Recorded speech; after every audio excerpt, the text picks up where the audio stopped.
Alex Gardner was not considered brave by galactic standards. No human was. Their species' survival instinct was viewed as a weakness among the Galactic Confederation, where fearlessness in battle was the highest virtue. When the Voidborn Armada appeared at the edge of Confederate space, most warrior races prepared their battle fleets. The Cracks, with their chitinous exoskeletons, boasted they would feast on Voidborn innards. The Malaxians, with 4 arms each wielding plasma weapons, declared they would crush the invaders single-handedly. But something was different about these Voidborn. Their ships emanated radiation that triggered primitive fear responses in most species. The brave warrior races found themselves paralyzed, unable to advance despite their training and traditions. It was Alex, serving as a diplomatic attaché on the Confederate Council, who first noticed the humans weren't affected. "We've lived with fear our entire existence," he explained to the shocked alien delegates. "We don't shut down when scared. We work through it." The council chamber erupted in disbelief. The cowardly humans, offering to fight. It was absurd. Until the Voidborn destroyed the first Confederate outpost. The Crack's supreme commander crashed his fist onto the table. "Impossible. My warriors would never flee." But the recordings didn't lie. The mighty Crack's battleships had retreated without firing a shot. The Malaxian fleet had scattered. Even the fearsome Drox had abandoned their positions. "The radiation seems to target the pride centers of your brains," explained Dr. Joan Miller, the human xenobiologist. "Species evolved to value fearlessness can't function when overcome with terror. It contradicts your core identity." The alien representatives shifted uncomfortably. A Malaxian officer spoke up. "And why are humans unaffected by this weapon?" Alex exchanged glances with Dr. Miller before answering. "We're not unaffected. We feel the fear too. But humans never evolved to deny fear. We evolved to use it." The council chamber filled with angry mutterings. The Drox general stood, his scaled skin flushing with color. "You suggest we need cowards to fight our battles." Alex remained calm. "I suggest you need people who understand fear to fight an enemy that uses fear as a weapon." Later that day, in the private chambers assigned to the human delegation, Alex stared out at the 3 moons of the Confederate capital world. Commander Diane Foster joined him, her military uniform contrasting with his diplomatic attire. "They've approved our proposal," she said quietly. "Human ships will form the vanguard against the Voidborn." Alex nodded, his face reflecting in the glass. "How many volunteers so far?" "More than we have ships for," Diane replied. "Turns out humans are pretty good at being scared and doing things anyway." "The Confederation doesn't understand us," Alex said. "They think because we retreat sometimes, because we plan for failure, because we admit our fears, that makes us weak." "They'll learn," Diane said, placing a hand on his shoulder. "The Voidborn chose the wrong weapon to use against humans." As the moons rose higher, the human delegation prepared their battle plans.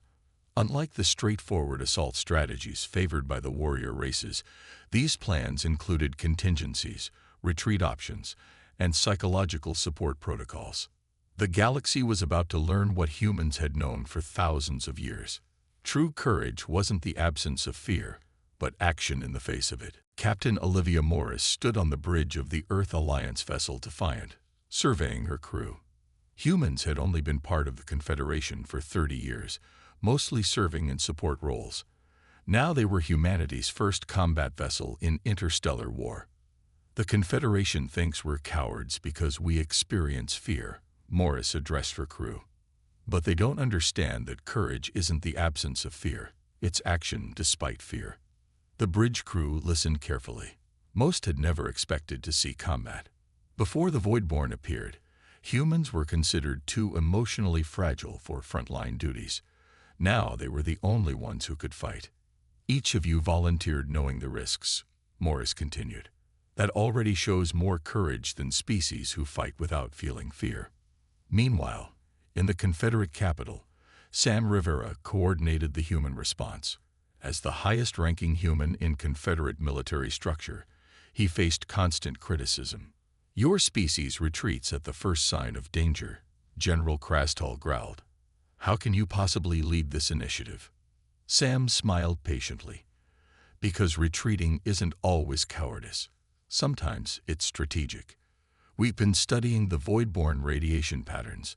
We know how to work through the fear response. The Confederation reluctantly approved Operation Human Shield, a name the aliens chose without irony, but which made every human wince. Still, they moved forward. Humans would face the threat that had paralyzed the galaxy's fiercest warriors. Back on the Defiant, Dr. Alan Collins distributed neural monitors to the crew. These will track your fear responses, he explained. If your anxiety reaches dangerous levels, the medical team will be alerted. A young engineer named Maya Rodriguez raised her hand. What levels are considered dangerous? Higher than you'd think, Collins replied. Humans can function with fear levels that would incapacitate any Confederation species. We've been doing it our entire history. On the command deck, Communications Officer Ben Wilson received a transmission from Confederate headquarters. Captain, the Krax fleet is requesting to observe our approach to void-borne territory.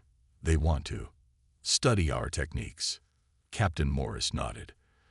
Tell them they're welcome to watch from a safe distance, but warn them they might not like what they see. We don't fight pretty. As the Defiant prepared to depart, Sam Rivera made a final inspection. He found Captain Morris in her ready room, reviewing battle plans. 20 ships against the void-borne fleet, he said. Not great odds. We've faced worse, Morris replied without looking up. Remember, we're not trying to defeat them in one battle. We're testing their defenses, learning their weaknesses. The Confederation doesn't understand that approach, Sam said. They think every battle should be fought to the death. That's why they're waiting in their bases while we're going out there. Morris finally looked up. Always charging forward isn't courage, it's just poor planning. As Sam prepared to leave, he handed Morris a small metal object. From Earth Command. The first human medal designed specifically for this conflict. Morris turned it over in her hand. Unlike the gaudy battle decorations of the Confederation, it was simple. A small shield with the outline of a human figure standing against a storm. What's it called? She asked. The Resilient Star, Sam answered, for courage of the humankind. The Defiant departed that evening, leading the small human fleet toward void-borne space. On observation decks throughout the Confederation, alien species watched with curiosity and doubt as the cowardly humans advanced toward an enemy that had frozen the bravest warriors in the galaxy. The human fleet was small by Confederate standards, just 20 ships, crewed entirely by volunteers. Dr. Lisa Patel, cynobiologist, found herself recording observations in her quarters on the Defiant. The radiation affects our amygdala too, but we're accustomed to processing fear, she noted. While Confederate species evolved to either fight fearlessly or flee immediately, humans developed complex fear responses. We can function even while terrified. The fleet approached the void-borne territory. Other species watched from safe distances, expecting the humans to turn back. Instead, the human ships pressed forward. On the Defiant, Lieutenant Eric Johnson monitored communications. Captain, we're getting increased radiation. The crew of the Intrepid is reporting severe anxiety. Acknowledged, Captain Morris responded, her own hands trembling slightly. Remind all ships. This is normal. We feel fear, acknowledge it, and continue. The Voidborn, encountering a species that continued advancing despite their fear weapon, altered their tactics. They sent pulse waves designed to trigger panic. Several human crew members suffered anxiety attacks. Medical teams administered treatments, but the ships kept moving forward, adjusting their approach based on retreats and advances. A dance of strategic caution the warrior races had never mastered. They're confused by our behavior, said Jeff Collins, the tactical officer. His face was pale, but his voice remained steady. Their attack patterns are becoming erratic. The Defiant shuddered as a void-borne energy beam grazed their shields. Captain Morris gripped her chair. fighting her body's natural urge to flee. "Return fire," she ordered. "Pattern Delta. Unpredictable bursts. Let's show them what humans can do when we're scared." The human ships didn't form the tight battle lines favored by Confederate fleets. Instead, they moved independently, sometimes retreating, sometimes advancing, always communicating. Their attacks came from unexpected angles. "The Voidborn are increasing radiation levels," Dr. Paddle reported from the science station. "They're trying to push us past our tolerance threshold." In the medical bay, Dr. Sofia Martinez treated a navigator suffering from extreme anxiety. "Breathe with me," she instructed. "Remember your training. Feel the fear, name it, continue functioning." "I don't think I can," gasped the navigator, a woman named Kelly Reeves. "You can," Dr. Martinez assured her. "Humans have always faced predators bigger than us, storms stronger than us, diseases deadlier than us. Fear kept us alive." Outside, the battle intensified. 3 human ships took significant damage and pulled back to protected positions. The Confederation observers, watching from their monitoring stations, expected the entire fleet to retreat. Instead, the remaining ships adjusted their formation to cover their wounded comrades. "That's not in any Confederate battle manual," said a Cracks officer observing the battle. "They protect their damaged vessels instead of leaving them behind." "Humans never leave their people behind," explained the human liaison officer. "Another trait you've mistaken for weakness." By the end of the first engagement, the human fleet had lost no ships but had detected a pattern in Voidborn movements. When confronted with unpredictable human tactics, the enemy ships showed a slight delay in response time. "They don't understand why we're not completely paralyzed," Captain Morris told her senior officers during their debrief. "That confusion gives us an advantage." As the human fleet regrouped to prepare for the next encounter, news of their initial success spread through Confederate space. Species that had dismissed humans as too emotional, too cautious, too fearful, now watched with growing interest as these same humans advanced where they could not. The war was just beginning, but already the galaxy's understanding of courage was starting to change. 8 days into the campaign, the Defiant encountered 3 Voidborn vessels near a dead star. Captain Morris ordered battle stations. "They're emitting maximum fear radiation," reported Science Officer Kyle Wright, sweat beading on his forehead. "Everyone will experience elevated heart rates and fight-or-flight responses." "Acknowledged," Morris said. "Tactical. Remember your training. Feel the fear, then act anyway." The battle that followed wasn't pretty. Human ships maneuvered erratically, sometimes retreating to regroup when fear threatened to overwhelm crews. But they kept fighting, using patterns the Voidborn couldn't predict. When the first Voidborn ship exploded, cheers erupted across the human fleet despite their terror.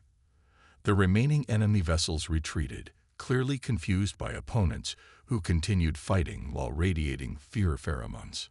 Back at Confederate headquarters, Sam Rivera presented the battle recordings. The warrior races watched in stunned silence as humans, visibly frightened, nevertheless coordinated complex battle maneuvers. "Impossible," whispered the Malaxian commander. "They're clearly terrified, yet they fight." "That's what humans do," Sam explained. "We've never had the luxury of fearlessness." After the briefing, a Cracks general approached Sam. The insectoid alien towered over him, mandibles clicking with uncertainty. "You're Captain Morris," the general said. Her vital signs indicated extreme distress during the entire engagement. "Yes," Sam confirmed. She was terrified. We all were. Yet she continued to issue clear orders. She even initiated an attack when most would retreat. Sam looked up at the warrior, whose species had been bred for battle for thousands of years. Humans have a saying, bravery isn't the absence of fear, but action despite fear. On the Defiant, the medical team treated crew members suffering from the aftermath of prolonged fear exposure. Dr. Patel had coined a term for it: fear fatigue. "Our bodies aren't meant to sustain high adrenaline levels for days on end," she explained to Captain Morris during her mandatory checkup. We need rotation schedules to give people time to recover. Morris nodded, her own hands still trembling hours after the battle. Implement whatever protocols you need. Our advantage is that we understand our fear. We can't lose that. Word of the human victory spread quickly through the Confederation. Species that had once mocked humans for their caution now whispered about their strange resilience. On the bridge of the Defiant, Communications Officer Johnson received an unusual transmission. "Captain, we're being hailed by a Drox battlecruiser," he said, surprise evident in his voice. The Drox were among the most feared warriors in the galaxy. "On screen," Morris ordered. The reptilian face of a Drox commander appeared. "Captain Morris, I am Commander Grakath of the Imperial Claw." "Commander," Morris acknowledged, wondering what the fearsome warrior wanted. "My crew, and I wish to learn," the commander said, clearly struggling with the concept. "This ability to function through fear, can it be taught?" Captain Morris exchanged glances with her first officer. "It's not easy," she said carefully. "But yes, with practice, anyone can learn to work through fear." "Then we request to join your fleet," the Drox commander said. "Not as leaders, but as students." It was an unprecedented moment. Never in Confederate history had the Drox asked to learn from another species, especially not one they considered inferior. As the Defiant continued its mission, more Confederate ships began to join the human fleet, not to take command, but to observe and learn. The humans, once dismissed as cowards, were now reluctantly recognized as experts in a vital skill: the ability to face fear and continue functioning. The tide of the war was beginning to turn, not through superior firepower or fearless charges, but through the very quality the Confederation had most despised in humans: their intimate relationship with fear. As news of the human victory spread, perceptions began to shift. Confederate scientists studied human fear responses, trying to understand this paradoxical courage. On the diplomatic front, Natalie Wu represented humanity at emergency council sessions. "Fear has driven human innovation for millennia," she explained. "We built shelters because we feared the elements. We developed medicine because we feared disease. We created weapons because we feared predators. Fear hasn't weakened us, it's strengthened us." The Voidborn, realizing their primary weapon was less effective against humans, changed tactics. They launched a direct assault on the human colony of New Horizon. Captain Morris and the Defiant arrived to find the colony under heavy bombardment. Thousands of civilians huddled in emergency bunkers, terrified but organized, following protocols developed by a species that had always planned for worst-case scenarios. The battle for New Horizon became the conflict's turning point. Human ships, though damaged and with frightened crews, coordinated with colonial ground forces. They didn't fight with the berserker rage of the Cracks or the cold precision of the Malaxians. They fought with determined desperation, retreating when necessary, advancing when possible. When Confederate reinforcements finally arrived, they found the Voidborn retreating in humans, still trembling with fear, standing victorious. "How did you hold out so long?" asked the Malaxian commander who led the relief force. He studied the human defenders, noting their exhausted faces and shaking hands. Governor Laura Chen of New Horizon smiled tiredly. "We were prepared. Humans always prepare for the worst while hoping for the best." The Malaxian looked confused. "But your defenses were minimal compared to Confederate standards." "We didn't rely on just our defenses," Chen explained. "We adapted. When the Voidborn targeted our power grid, we switched to backup systems. When they jammed communications, we used pre-digital signal methods." The human approach to warfare began to fascinate Confederate military strategists. They noticed humans rarely committed all resources to a single plan. They always maintained reserves, escape routes, and contingency plans. "It's inefficient," complained a Cracks general during a strategy session. "It's realistic," countered Sam Rivera. "Humans learned early in our history that no plan survives contact with the enemy." On the Defiant, Captain Morris reviewed footage from the New Horizon battle. She watched as civilian defenders, clearly terrified, nevertheless maintained their positions.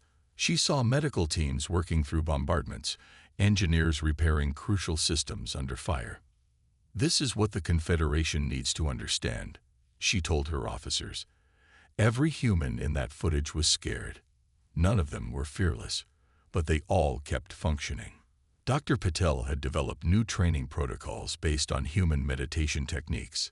Confederate species were now learning to recognize fear without being paralyzed by it. "It goes against everything they believe," Patel explained during a staff meeting. "Their cultures celebrate fearlessness. We're teaching them that fear itself isn't the enemy. Being controlled by fear is." News of the New Horizon victory spread across Confederate space. For the first time, non-human planets began requesting human defensive consultants. The species once dismissed as too cautious was now valued for its preparedness. The Voidborn responded by targeting the Confederate capital itself. Their strategy was clear. If they couldn't defeat humans through fear, they would strike at the heart of the government that now relied on human courage. As the Voidborn fleet approached, panic spread through the Confederate capital. Species that had always considered themselves fearless now faced an enemy that weaponized terror itself. In this moment of crisis, all eyes turned to the humans, the only species that had proven they could function through fear. The galaxy's understanding of courage was being rewritten by the very people they had once called cowards. 4 months into the war, the Confederation's perception of humans had transformed. What they once saw as cowardice, they now recognized as adaptive caution. What they dismissed as weakness, they now valued as resilience. On the diplomatic station Harmony, representatives from 20 Confederate species requested human instructors to teach them to function through fear. The irony wasn't lost on the humans assigned there. "I never thought I'd be teaching Cracks warriors how to process anxiety," remarked Greg Daniels, a psychologist who now found himself instructing 8-foot-tall insectoid aliens in breathing exercises. Meanwhile, the war continued. Human strategies, incorporating tactical retreats, defensive positioning, and careful resource management, replaced the Confederation's previous doctrine of glorious frontal assaults. The Voidborn, facing an enemy that adapted to their fear weapons, grew desperate. They launched a massive attack on the Confederate capital itself. As alien dignitaries froze in terror, it was the human diplomatic corps, led by Natalie Wu, who organized the evacuation. "Follow the humans" became the instruction passed among panicking aliens, a phrase that would have been unthinkable months earlier. "Move in groups of 50. Natalie called out over the chaos in the Grand Assembly Hall. Her voice remained steady, despite the fear she felt. "Follow the green markers to the shelter areas." Around her, representatives of the galaxy's proudest warrior races stumbled in confusion as Voidborn fear radiation flooded the capital. Some stood paralyzed. Others moved in random directions. "Ambassador Krell, please focus on my voice," Natalie said firmly to a Malaxian diplomat who had frozen in place. "Remember the exercises we practiced. Name 5 things you can see right now." The 4-armed alien struggled to speak. "I see you. I see the door. I see." "Good," Natalie encouraged him. "Keep going, and walk with me toward that exit." Throughout the capital, similar scenes played out. Human diplomats, staff members, and military personnel guided Confederate citizens to safety. They weren't immune to the fear. Their hands shook, their hearts raced, but they kept functioning. In orbit above the planet, Captain Morris had arrived with a fleet of human ships bolstered by Confederate vessels whose crews had undergone human fear response training. The Voidborn expected this attack to paralyze the capital's defenses. Morris told her bridge crew, "They didn't expect us to be ready." The battle in space mirrored the evacuation below. Human ships coordinated with trained Confederate vessels, using the adaptive tactics that had become their signature. They retreated when necessary, advanced when possible, and maintained constant communication. Dr. Patel, now serving as a special advisor to the Confederate Defense Council, monitored the effectiveness of her fear management training programs. Some species are adapting better than others, she reported. The Drox have made remarkable progress. The Malaxians struggle with the concept of accepting fear rather than denying it. San Rivera, now promoted to admiral, coordinated the combined defense effort. Confederate leaders who once dismissed him now listened intently to his guidance. The Voidborn expected this attack to break us, he told the War Council. Instead, it's bringing the Confederation together in a new way. As the battle for the capital entered its second day, something unprecedented happened. Confederate citizens began to emulate the humans' response to fear. Rather than seeking individual safety or freezing in terror, they organized themselves into support groups, established communication networks, and created improvised defenses. Their learning, Natalie observed as she watched a group of crack civilians calmly evacuating their young despite visibly trembling limbs. Not to be fearless, but to be brave in a human way.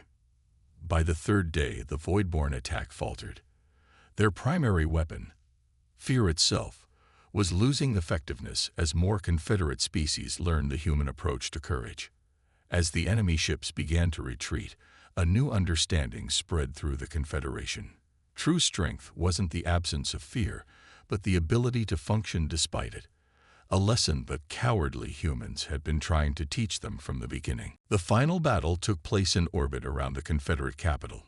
A combined fleet, commanded jointly by Captain Morris and the now functional Cracks Admiral Kraz, engaged the Voidborn Armada. The battle lasted 3 days. Human ships took heavy losses but continued fighting. The Confederate species, now able to function through moderate fear thanks to human training, held their positions alongside them. On the third day, human scientists deployed their new weapon, counter-frequency that disrupted the Voidborn fear radiation. For the first time, the enemy experienced the very emotion they had used as a weapon. The Voidborn, with no evolutionary framework for processing fear, fell into disarray. Their formation broke, ships colliding as panicked commanders lost control. In the aftermath, as the combined fleet picked through Voidborn wreckage, Captain Morris received a message from Admiral Kraz. "I once thought your species weak," the Cracks communicated. "I now understand that humans taught us the true definition of courage. Not fearlessness, that is merely the absence of wisdom. Courage is feeling appropriate fear and proceeding anyway."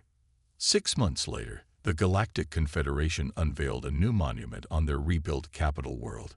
It depicted a human figure, not in a heroic pose with weapons raised, but simply standing firm with a determined expression. The inscription read in 26 languages. "Courage is not the absence of fear, but the triumph over it." The species once dismissed as cowards had redefined bravery for the galaxy. In the command center of the Defiant, now scarred from multiple battles, Captain Morris watched the ceremony on the viewscreen. Her ship had been at the center of the final confrontation, deploying the counter-frequency that turned the tide. "Do you think they really understand now?" asked her first officer. Morris considered the question. "Some do. Others will take time. Changing beliefs that have existed for thousands of years doesn't happen overnight." On the capital planet below, Sam Rivera and Natalie Wu represented humanity at the monument unveiling. Confederate leaders from all species gathered to mark the end of the Voidborn threat. "Humans entered our confederation as the least respected species," the Malaxian premier admitted in his speech. "Today, they have become our teachers." After the ceremony, Dr. Petal presented her final research on fear responses across species. "What we've learned will benefit both humans and Confederate species long after this war is forgotten," she explained. "Understanding fear as a tool rather than a weakness changes everything." The Drox ambassador approached the human delegation with a formal request. "My government wishes to establish a permanent training academy on our homeworld, staffed by human instructors.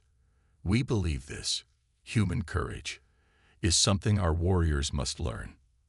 In the following years, human approaches to fear management became standard training throughout Confederate space. The species once mocked for their caution became valued for their psychological insight. Captain Morris eventually retired from active service to lead the new Confederate Defense Academy. There, she trained officers from all species in the balanced approach to danger that humans had practiced throughout their history. Fear is not your enemy, she would tell her students on their first day. It's information. It tells you something important about your situation. Listen to it, but don't let it control you. The Voidborn never returned to Confederate space. Analysis of captured technology revealed they had evolved in an environment with no natural predators, developing fear radiation as their primary weapon because they had never experienced fear themselves. How ironic, Sam Rivera remarked during the final debriefing. They were defeated by the very emotion they tried to use against us. As humanity's role in the Confederation expanded, their unique perspective changed how the galaxy understood courage. Species that once valued only fearless charges now appreciated careful planning, emotional awareness, and the ability to retreat when necessary. The cowards had become the teachers, and the galaxy was safer because of it.